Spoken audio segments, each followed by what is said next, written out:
Masud Rana official YouTube channel অবশ্যই আপনারা subscribe করে দিন। আর এভাবে নিত্য নৈমিত্তিক আমি রঞ্জিতা বলে না, অনেক শিল্পীদেরই আপনারা ইন্টারভিউ, সাক্ষাৎকার এবং চলচ্চিত্র বিষয়ে, এফডিসি বিষয়ে অনেক কিছুই জানতে পারবেন। সুপ্রিয় দর্শক, আসসালামু আলাইকুম। আমরা আজকে বাংলা চলচ্চিত্রের ইতিহাসে অনেক হিট ছবি উপহার দিয়েছেন এমনি একটি গুণী অভিনয় শিল্পী আমাদের মাঝে উপস্থিত, বাংলাদেশ চলচ্চিত্র উন্নয়ন কর্পোরেশনের একজন জনপ্রিয় শিল্পী রঞ্জিতা আপা। আমরা আজকে তার সাথে কথা বলবো। তার জীবনের ঘটে যাওয়া একটি মর্মান্তিক দুর্ঘটনা, এই বিষয়ে তিনি দুটি কথা বলবেন। আসসালামু আলাইকুম উপস্থিত সুধীবৃন্দ, যারা আমাদের এই মুহূর্তে অনুষ্ঠান দেখছেন। কানে দুভাগ করে ফেলেছে, দুটা মানে ভাগ আমার সেলাই করে ফেলেছে। এটা 3 থেকে 4 মাস সময় লাগবে। আপনার জোড়া হওয়ার পরে ডাক্তার একটু দূরে ছিদ্রি করবে। আপনারা দোয়া করবেন, আপনাদের দোয়া চোটে এবং আল্লাহ রহমানের রাহিম উনার রহমতে আমি আপনাদের মাঝে একবার স্ট্রোক করেছিলাম 2022 সালে 6 অক্টোবর। ওখান থেকে আল্লাহ আমাকে ফিরিয়ে এনেছেন। বাপ্পারাজ আমার প্রথম জীবনে আমরা স্কুল লাইফ থেকে, আর ও তখন ঢাকা ইউনিভার্সিটি মাত্র অনার্সে ফার্স্ট, আর আমি স্কুল স্টুডেন্ট। তো আমি বলবো যে একটা কোঅপারেটিভ আর্টিস্ট বলতে যা বোঝায় সে হচ্ছে বাপ্পারাজ।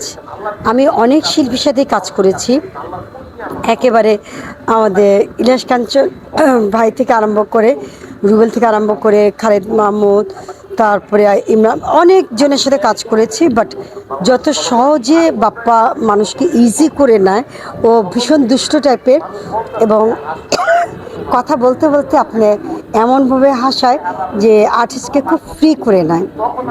আমি যে কটা ছবি ওর সাথে 3টি পরপর হিট ছবি আপনাদেরকে উপহার দিয়েছি, ছোট্ট উপহার গিফট হিসাবে দিয়েছি। তিনটি উপহারই আপনারা খুব সুন্দর সানন্দে গ্রহণ করেছেন, এটি আমার কাছে অনেক বড় পাওনা। আর প্রথম ছবি নেমে একসাথে 17টা পুরস্কার, এই জন্য আমার মানে কল্পনার বাইরে ছিল, সেজন্য অনেক কৃতজ্ঞ। প্রথমেই দর্শক মণ্ডলী, তারপর যারা জুডিশিয়াল বিচারক মণ্ডলী ছিলেন, সকলের কাছে আমি কৃতজ্ঞ।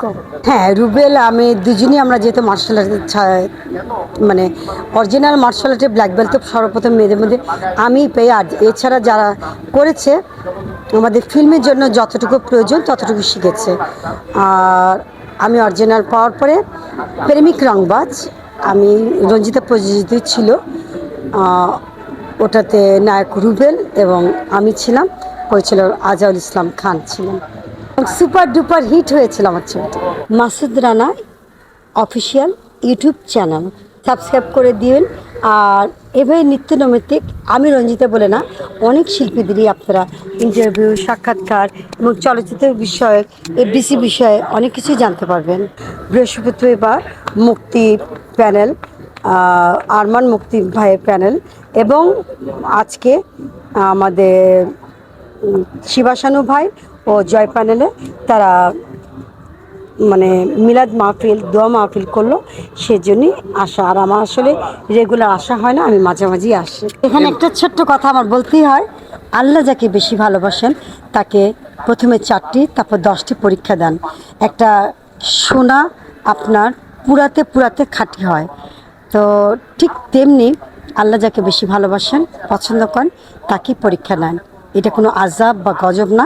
এখানে আপনি দেখবেন অনেকে আমাদের চলচ্চিত্র সম্পর্কে দেখতে আসে। কিছু মানুষ আছে যাদের হুজুরি ভাব, মানে হুজুর হুজুর ভাব দেখায়, কিন্তু তারা যে মানে জঘন্যতম আপনি কমেন্টগুলো করেন, সেগুলো পড়লে আপনাদের প্রতি আমি ধিক্কার জানাই এবং ভীষণ কষ্ট পাই। করে একটা মানুষকে, একটা শিল্পীকে নিয়ে, শিল্পীরা হচ্ছে দেশের গৌরব।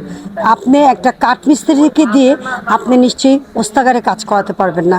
আপনি একটা ওস্তাগারকে দিয়ে নিশ্চয়ই আপনি কাপড়ের দোকানে কাজ করতে পারেন। ঠিক আমরাও শিল্পী, আমাদের কাজ ভালো লাগলে আপনারা দেখবেন, না ভালো লাগলে চোখটি বন্ধ করে এড়িয়ে যান, কোনো কমেন্টস করার দরকার নেই।